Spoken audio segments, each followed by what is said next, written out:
they were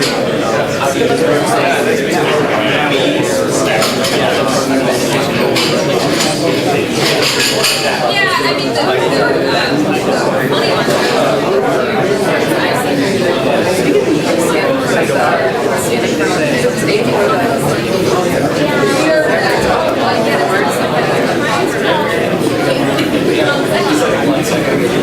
No, I totally get that. customer service aspect of it, right? The students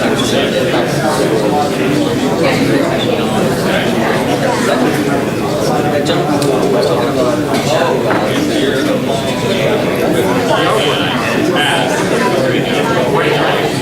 live chat. Yeah, it's happy to be on our side.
It's hard to beat a 7-minute commute. I live in Vienna, so right there. Oh, do you? Oh, pardon, yeah. 5? Yeah, our office is like next door. We're in the old.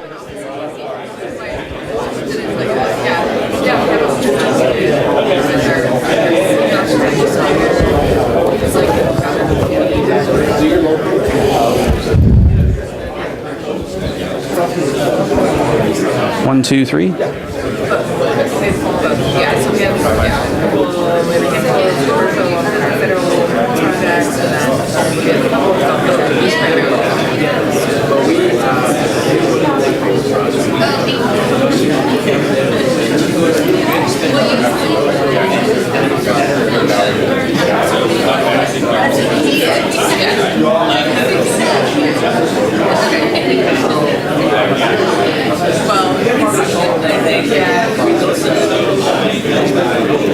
Somebody mentioned Our office is very small, and our goal is showing them off, and like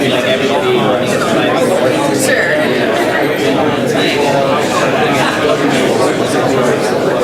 So I'm the program manager, the economic manager, project manager, all of those roles. Yeah. So I'm interviewing clients. I'm not. Ladies and gentlemen, please welcome back to the stage Melvin Greer.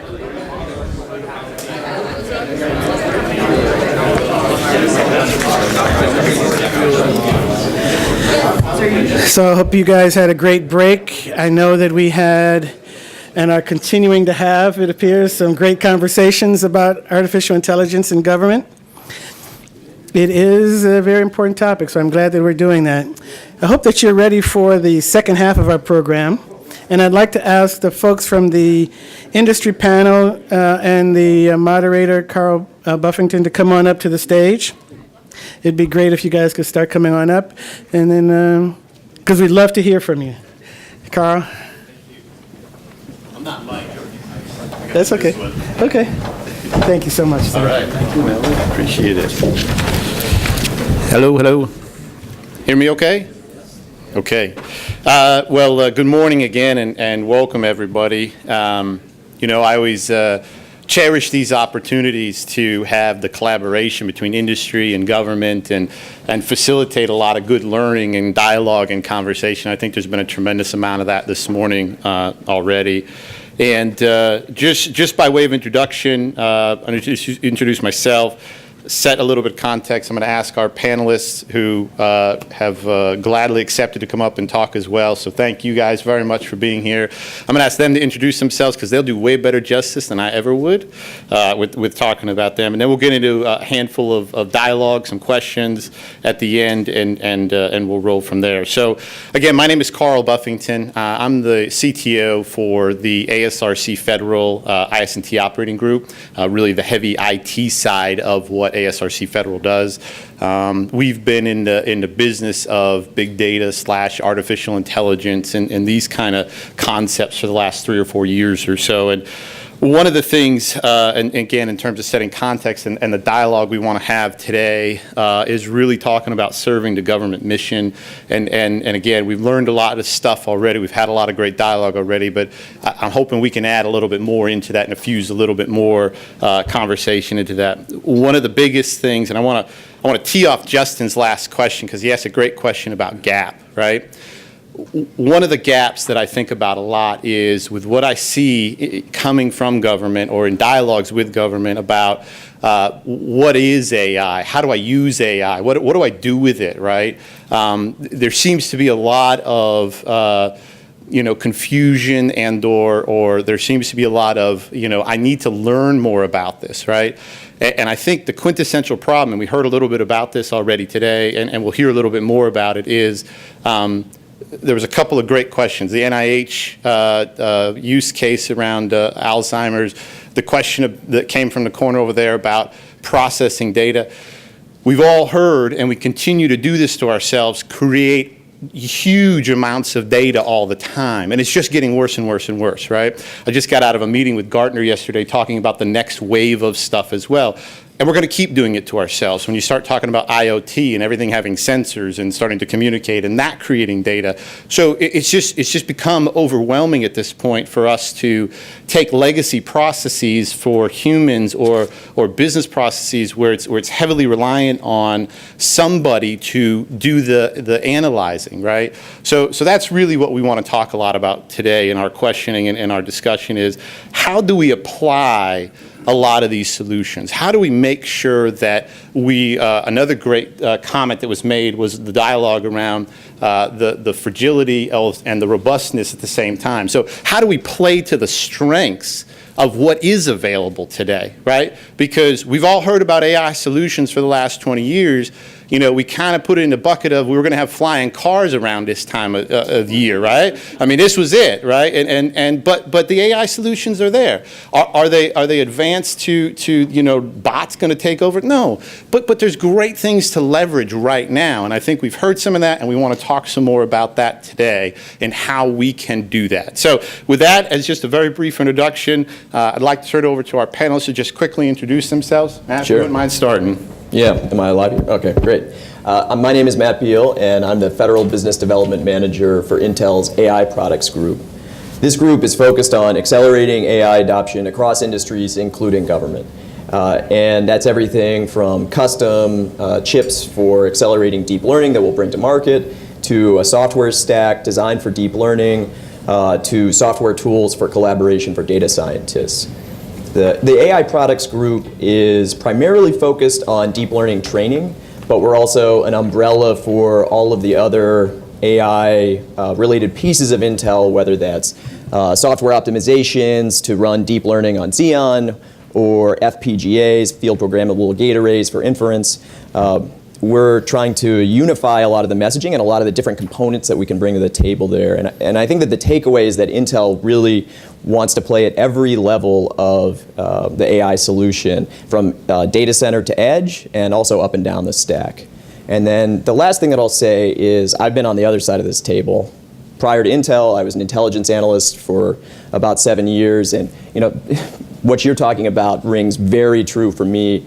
The huge volume of data that I had and the increase in data in my time there, it really teetered on the knife edge between being a great advantage and having so much to draw from and a challenge or a problem where just keeping up with a daily volume was a struggle at times. And so when I say that the AI Products Group wants to accelerate the adoption of AI, it's to ensure that that really is an advantage, that companies, that the government are able to take advantage of the huge amounts of data that they have.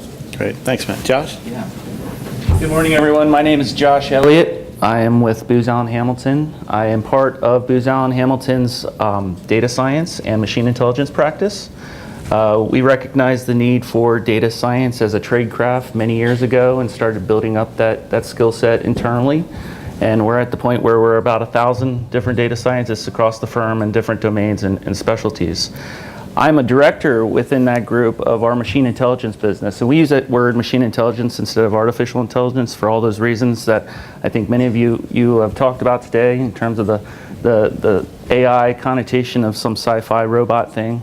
Machine intelligence is a little bit more easy for people to actually talk about when we look to the future of human and machine collaboration. With respect to machine intelligence business, we are very much focused right now in the intelligence space. If you can think about it, a lot of the ISR applications and use cases, looking at both computer vision and full motion video analysis. We're also doing quite a bit of research around quantum right now and optimizations, algorithms that we've developed. So exciting times. We're also very much interested in responsible adoption and have been doing a lot of educating and going out and talking to clients about what machine intelligence is, and more importantly, what it's not. Because I think given the hype cycle that we're in right now, there's a lot of confusion, and we have an opportunity to actually dispel some of those myths and actually be responsible about the adoption of this new technology. That's great. Yeah, thanks, Josh. Bill? Good morning. My name is Bill Sullivan. I have responsibility for Cloudera's public sector business across the Americas. For those unfamiliar with it, Cloudera started about 12 years ago as a result of some research done by a gentleman by the name of Doug Cutting. He set out while he was at Google to index the internet and ultimately produced a product known as Hadoop. Hadoop is a storage technology. It has evolved into a platform for machine learning and artificial intelligence. Its use is across many areas of the economy, specifically also in government. We started out in government about 10 years ago when we got a call from a 703 area code, and they said, "We really like your technology. We'd like to come talk to you about it." And Mike Olson, who is still with the company, said, "That's great. Who's this?" They said, "Don't worry about it. We'll get out there next Thursday." And so we have evolved now to accomplish many of the things that many of the folks have discussed, being able to turn the capacity into a reusable technology. We have over 2,500 different partners that perform the analytics necessary to accomplish things, and everything from logistics to healthcare to security to national intelligence, et cetera. We work all the way down to the silicon level. Intel Corporation made a $700 million investment in us 3 years ago. We have the partners that we use to accomplish various, mission spaces, and we also have increasingly tight relationships with many of the systems integrators to both provide forward-leaning activities with government and ensure that the missions are accomplished. Thank you. Thank you. Dominic? Sure. Good morning. My name is Dominic ElMolino, and I'm the Chief Technology Officer for Accenture Federal Services. As a global company, Accenture Consulting is very familiar with what our commercial clients are doing in the artificial intelligence space. As a matter of fact, we believe that most commercial entities, if they don't take advantage of artificial intelligence, will cease to exist as companies in the near future. Companies are taking advantage of artificial intelligence to become more efficient, to compress their workflows, even to delegate tasks to them. And so we're seeing our government clients, and as my role as the federal CTO, it's my job to distill and understand how the commercial implementation of AI relates to federal. And what we're seeing is our federal clients interested in understanding how to use AI for their own mission and how to potentially regulate the use of it in industry. So one of our major focuses for the coming year is on the implementation of responsible artificial intelligence. What do we do for AI governance? How do we determine that AI is biased or not? How do we make sure the training data is appropriate, representative, and does serve the mission in a consistent and unbiased way? And so I'm really excited to have the opportunity to share some of those ideas with you today. Thank you. Great. Thank you, Dominic. Bhavish? Good morning, all. My name is Bhavish Madurai. I am the partner go-to-market leader for IBM Global Business Services, focusing on cognitive computing. Now, that's a different term to what you've heard from the last 5 folks here around AI and cognitive, and I'll draw the bridge in a minute. So for us, we believe in something called augmented intelligence versus artificial intelligence. This is about critically the difference between systems that actually scale and enhance human expertise as compared to systems that try to mimic or replace or replicate human intelligence. That's a fundamental difference where we go with this approach around augmented intelligence. The second aspect of augmented intelligence is the ability to bring together various kinds of capabilities, if you like systems that understand, reason, form a hypothesis, continuously learn, are trained rather than coded and hard-fixed. So these augmented intelligence capabilities, we offer them in a platform or a set of platforms. And these are open platforms that people can actually contribute to as government and also learn from, and actually also use them and scale it as well. So these capabilities range from things like machine learning, deep learning, natural language processing, speech to text, text to speech, vision, alchemy, analyzing tone, in distress situations, for example. So these capabilities are available across on a platform, and purposefully, when we actually mix together augmented intelligence with these capabilities, and then combine high process distributed computing, high performance distributed computing, we're talking about an end-to-end scale. It's not just about a pilot or a proof of concept or a proof of technology. We're talking about scale, and we actually do scale. So we bring in practical solutions that are scaled. So ranging from law enforcement and intelligence in the public sector space, defense and intel, from Stryker tanks in the Army, the ability to look at equipments and come back with a combination of advanced analytics and cognitive computing, being able to provide predictive information about when a particular machine is faulty, is going to go faulty, to nuclear warheads, to health, and state and local with Department of Education. All of these areas is where we actually specialize in providing some tactical solutions that are actually on the ground, people can touch and feel. And we are open, being a part of the global business services, we are open, so we specialize in Microsoft AI, in Amazon AWS, you name it, the platform. But our primary source of platform for the cognitive computing side is obviously the Watson platform, the Watson ecosystem. We bring in things like weather to the table. The weather channel, which is the most robust platform out there with regards to huge amounts of data volume, and considering that the weather can be added to any cognitive use case to actually enhance the power of that particular use case. So we bring in things like those kind of ecosystems. Great, thank you, Bhavish. So thank you very much, panelists, and let's jump into some lines of questioning. Right, when we got together and we strategized a little bit before today's session, one of the things we wanted to do as a part, again, of in the spirit of continuing learning and continuing to dialogue about what AI is and what it isn't, and how does it meet mission needs within government, we felt it was very important to start out with a dialogue around what is AI. And I don't mean it from a definition perspective, I mean it from a baselining understanding perspective, right? So that's going to be first question out to the group, is what is AI from a baseline understanding? So please jump in. I'll take that one to start then. So one of the things we tell our clients about AI is it's the ability, and Carl, you mentioned before, the sheer amount of data now that's being generated. Correct. So one of the things we're seeing is you're able to take advantage of a lot of data to understand the problem space. And so in the case where we're trying to make decisions about workflow processes that come in, what data does a human consider when they decide to route a ticket to make a decision on a case?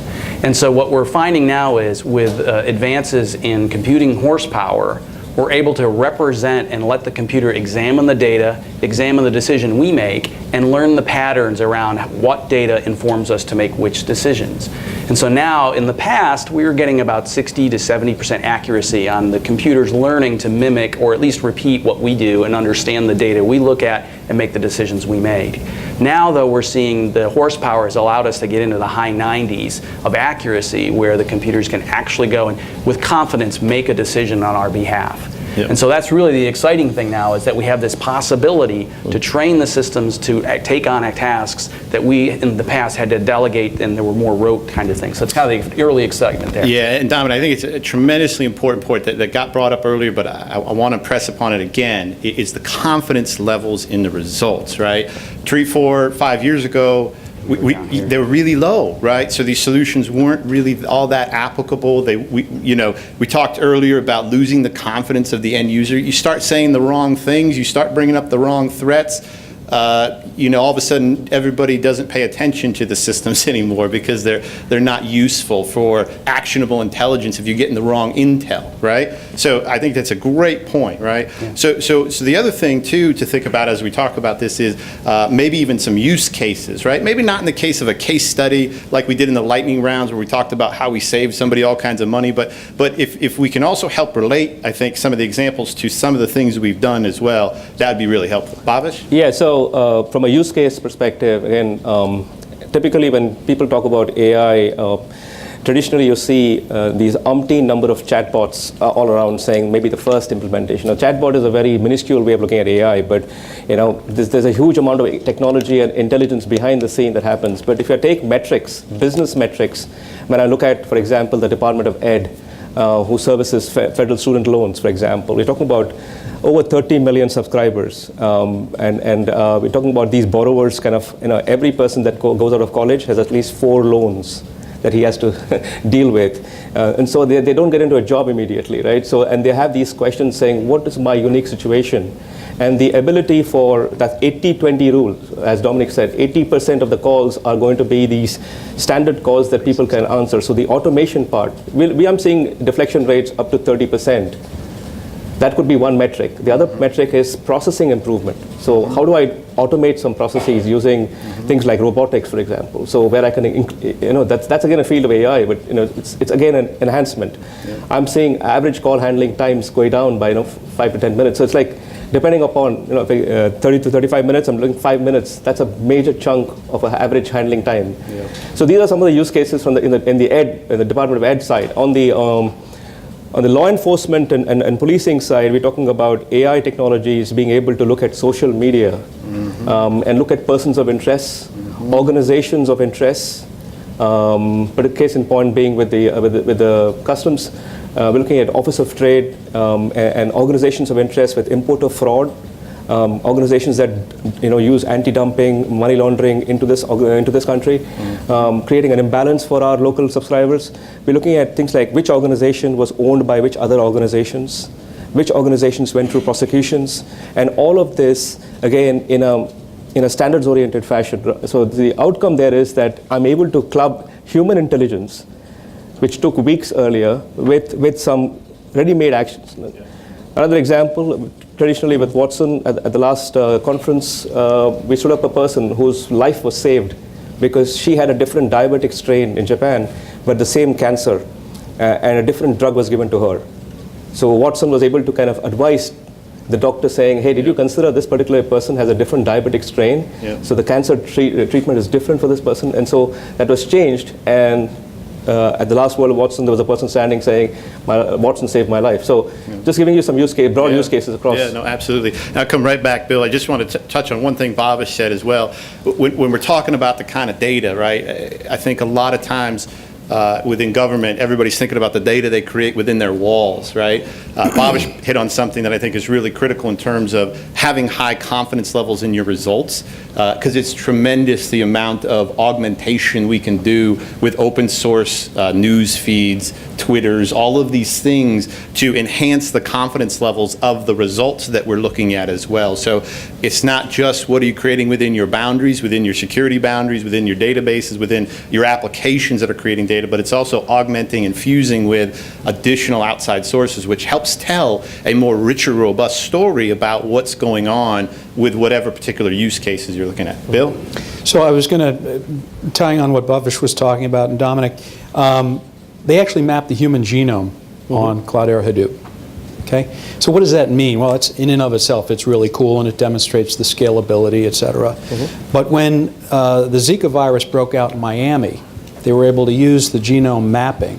They were able to overlay that on the standard data of addresses and so forth. They were able to overlay mapping and so forth and actually build a predictive plume based upon where they were finding infected people and where they were finding infected mosquitoes and get ahead of the transmission. So that was, what, 3 years ago? The central point is twofold. First, that the technology is here and it is morphing faster than most people realize, and it's being used by government today.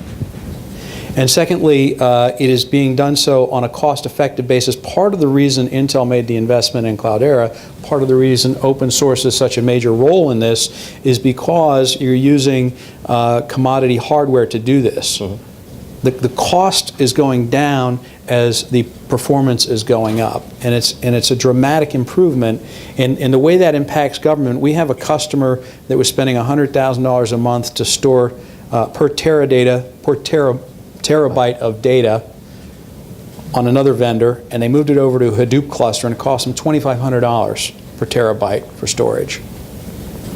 Now, one of the speakers we've heard earlier talked about the need for continued investment. You have to ask yourself, if you adopt this technology and realize that savings in one area, how does that translate to your ability to do new things in other areas? Absolutely. It speaks to the impact of what the open source movement, not just Cloudera, I'm speaking on behalf of industry now, what the impact is to government, because it will free up a tremendous amount of resources to accomplish a great deal more. And that's always been the ethos of the technology community. And we see many of our good partners picking this up, both because government has required, they've actually, GSA has issued a new schedule that allows for acquisition of leading edge technologies, but the systems integrators also recognize that government is building relationships with Palo Alto, and government still needs systems. You can't just buy the technology and accomplish this. It requires an integrated holistic system with training, with a whole panoply of applications sitting on top that enables you to accomplish things like the Zika virus. But this, my point being is, this is being done in government right now for less money, and it's expanding quickly. We'll talk about some more use cases. I don't want to. Yeah, no, it's great, Bill. Great point. So let's come back to Matt. And Matt, what could you impress upon what you understand as what is AI for the government? What is it for meeting mission needs and accomplishing goals today?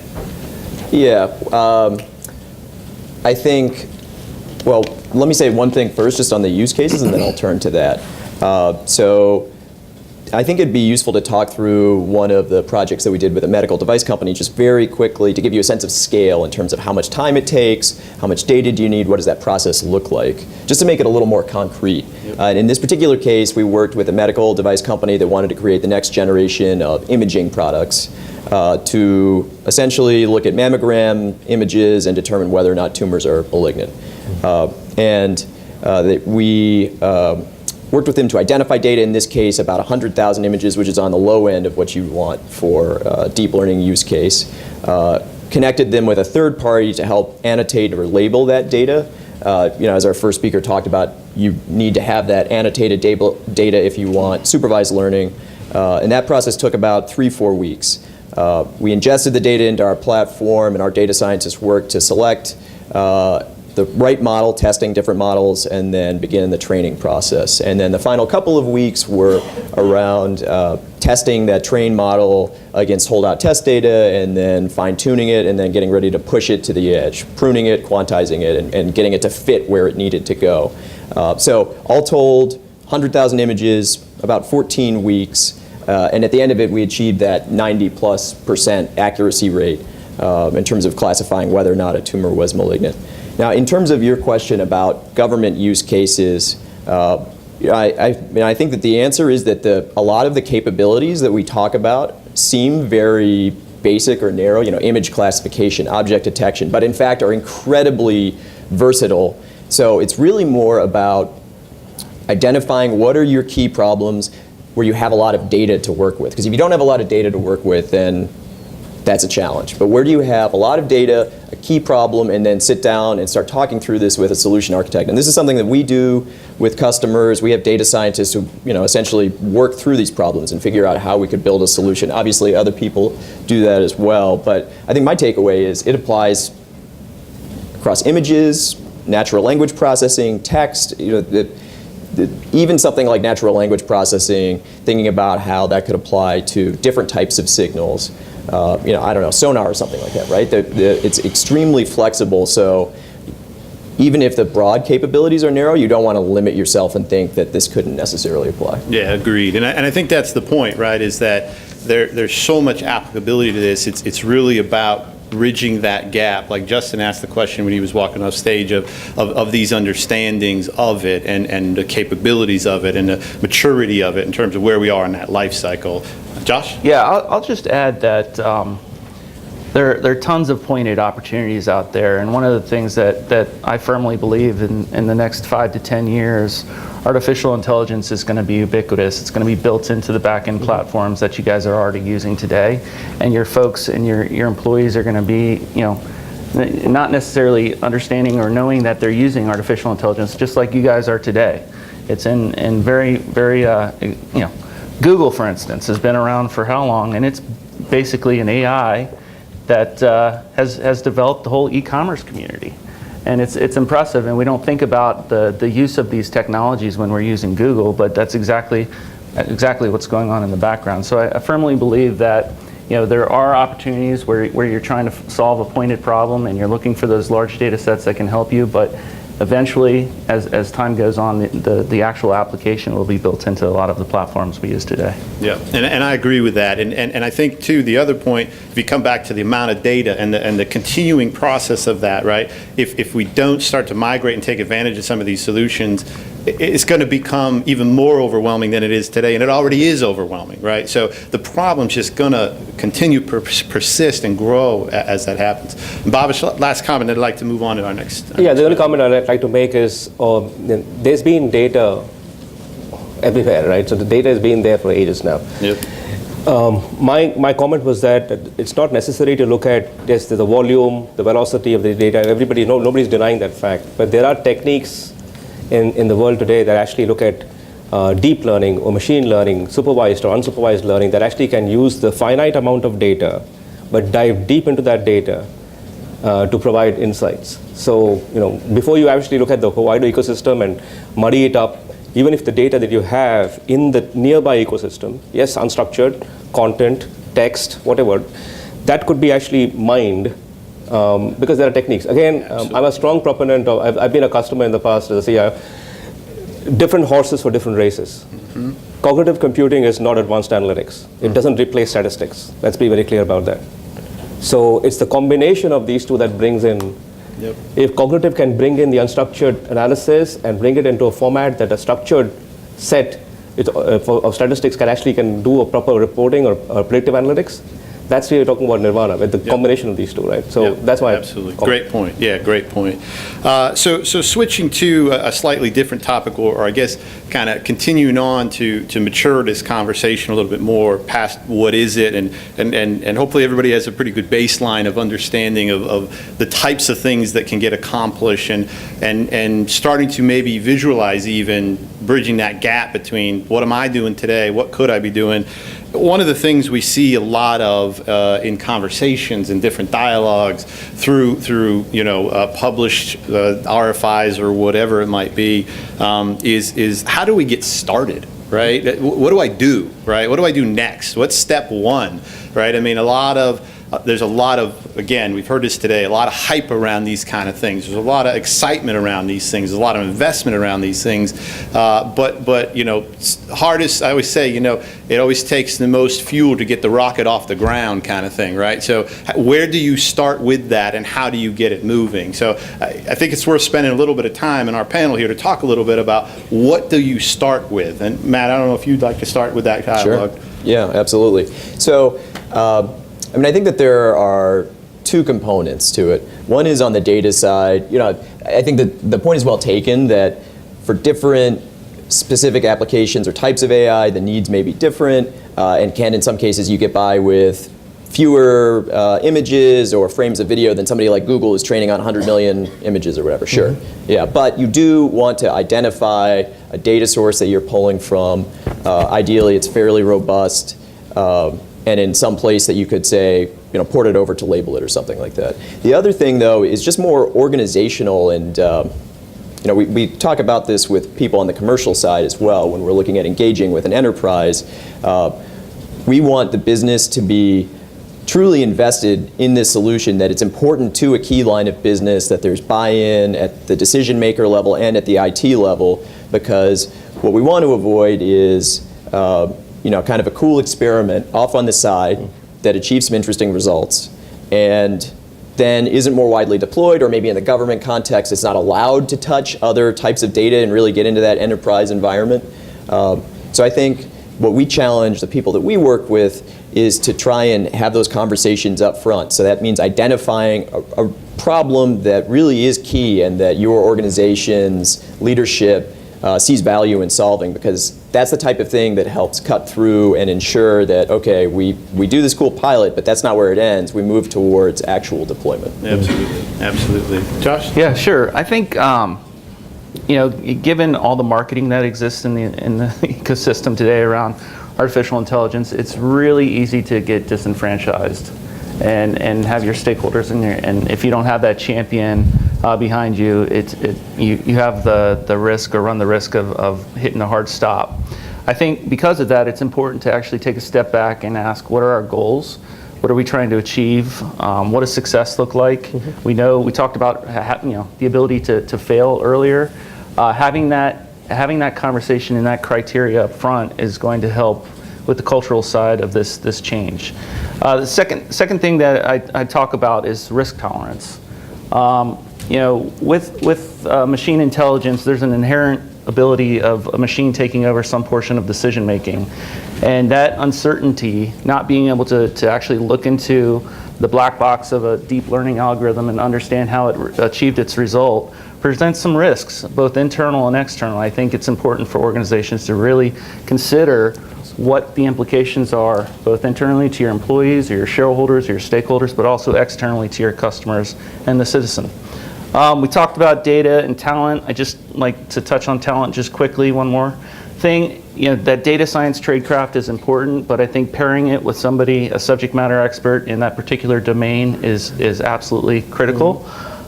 Without that, you're going to have a lot of science projects, and that's not exactly what we need to get those quick wins and successes. And then the last thing that I'll touch on, I think that's important, is understanding your organizational and personal values as you look at what artificial intelligence can do for your organization and remaining consistent with them. Yeah, great. Bill? Just briefly, it's funny, at least once a month I'll get a call from a government customer somewhere, and they've had some smart kids out of college or grad school 6 months before have downloaded a copy of Hadoop from the internet, and they've started doing analysis on their particular agency, and all of a sudden this analysis, the analytics bubbles up to an undersecretary level, and holy God, where did we find out all this? How did this all become available? Well, Bob and Karen down the hall downloaded the software from the internet, and they gave all these answers. You downloaded it from where? And so we get a call, and they say, can you come in here and tell us, A, is it secure? Is it scalable? What do we do next? Okay, and brief pitch, we do a quick start, and it highlights the fact you need the product, you also need services, and you need training. Okay, it's about $150,000. It's not small, but it's not huge to get started.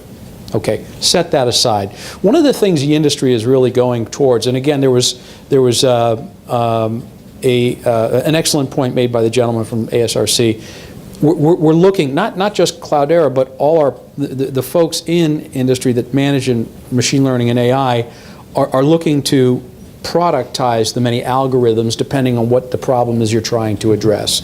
Anything from cyber to logistics to healthcare, you name it. Okay, so, and we all know there's nothing plug and play in enterprise technology, so don't let me overstate this, okay? It's not.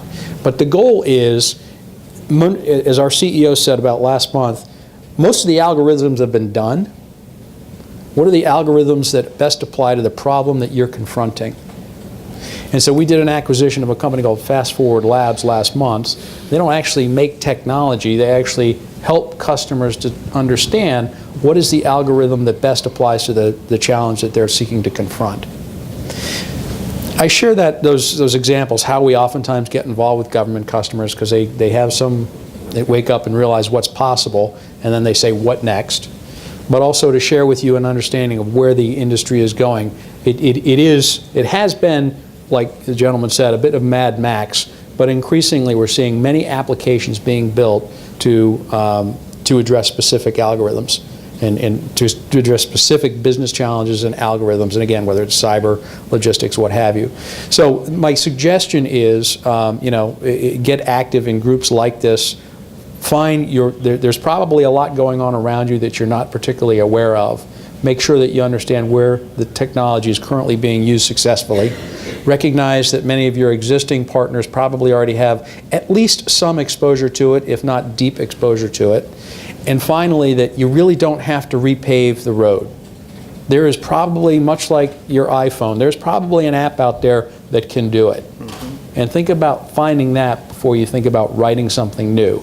Because some very, very intelligent people have been working on a whole series of problems for the last 10 years in the challenges to make sure you get the best one for your business case. Yeah, and I agree with that because the point is, and a lot of the challenge we get, and I think the lady from NIH and the aging group, the question about, well, we're going to spend all this money, how do we know it's going to work, right? A lot of money's been already spent, right, on developing these things, and it actually costs very, very little to just prove out some success, right? And if you can just find a couple of really small wins, success always begets success, right? It's a snowball effect, and I think that's a great point where just leverage what's been out there and get moving with that, and you'll be amazed at how you can take that rocket fuel and make the rocket go up really, really quickly. So, Dominic, to you. Yeah, I think we see a lot of clients starting in the automation space. What are the high volume, routine activities that we want to remove from our folks that are being required to do them so we can free them up to work on more complex problems. And we're also seeing people as they start with this automation play and they're taking, ticket routing or chatbots to answer frequently asked questions of a website. How do I make sure that when I implement those kinds of automation plays, am I doing it in a way that's consistent with the policies I have in place? So just like if I'm hiring a new employee and I have them read the policies and I have them understand what their roles, duties, and responsibilities are, and I expect them to be able to reflect back to me when they make a decision why they made it, we ask people when they start with AI to keep that in mind, to say, okay, if I'm going to automate this process with AI, are there rules that I'm giving the AI to follow, and can it show me that it followed those rules? If it's learning the process on its own and trying to determine which features are important for which routing to do, I want it to reflect that back to me. And so we ask people to get started in that space, and like Matt was saying, have a business goal in mind. Don't just play with the technology. You might do that to get familiar with what's capable of, but have an idea to say, we want to take the frequently asked questions that come to our call center that are easy to answer and move that off and delegate that to AI to answer, and then free up people to move on further. Another area we start to see is how do we start to train the workforce to interact with AI alongside them, the augmented intelligence that we were talking about earlier, where if I'm working on a system and the AI starts to prompt me with suggestions, you normally make this decision when presented with this data. How do I train the individual to accept that recommendation? How do I train them to say, yeah, that's okay, or I'm going to overrule you, but I'm going to explain why? How do I leverage that machine to human interface to improve the quality of the AI and improve the consistency and quality of the humans working in those systems as well? So we really like to include this kind of policy, human change management aspect of how you adapt to using AI alongside the business process. Yeah, great point. And I think you reiterated too something that Bhavik said, which was, different horses for different races, right? AI as a concept has a lot of tools, right? And we can use them effectively in different areas, but without bridging that gap about what is it you're trying to solve? What's that pain point? What's that business case? Where do you see that value? And then matching that up with the right tool, I think, is a great starting point in terms of how do you show some early win and success. So, Bhavish, to you? Couple of points. So I completely agree, can't agree with you more, Matt and Josh, regarding the client commitment and sponsorship. Yes, agreed. And then regards to Bill about buy versus build. Look what is there already, the amount of intelligence that people actually spent money and done. But where we approach is the fact is around intelligent experiences. And what do I mean by that, right? We see clients kind of in the government space, particularly, and everywhere else, cost cutting, right? Do more with less. And so the approach we apply is an industry standard approach. We use something called design thinking. Design thinking has been an industry approach, but we've taken it into IBM and actually done from top to bottom, soup to nuts, around defining of your hills, your goals, playbacks, persona-based approaches about what a person says, does, likes, and feels in his day job. And bring that persona-based approach around use case definition. Mm-hmm. So we conduct like a half-a-day workshop or a day's workshop, depending upon the audience and their maturity as well.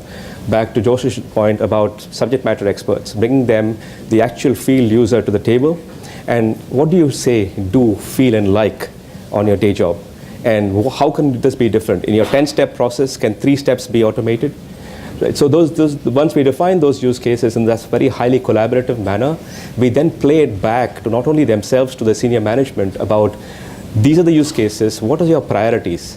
What are those? Earlier I talked about average handling time, calls deflected, right? So these metrics-driven approach around what is the value back to the business, regardless of how small or big the use case is.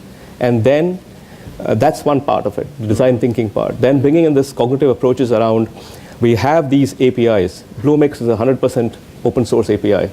Anybody who's got, my son codes in Bluemix, he's 9 years old, by the way.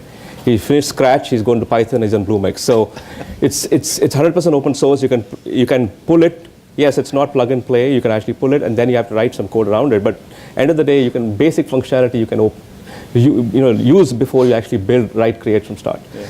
That is the approach. We bring in those kind of APIs that people can actually plug with. So if example, in a call center, this thing, I'm able to put tone analyzer with speech to text, right? So I'm understanding the tone. For FEMA, for example, we got a use case around Hurricane Harvey and Irma, where people in distress situations are looking for shelters or planning for a hurricane.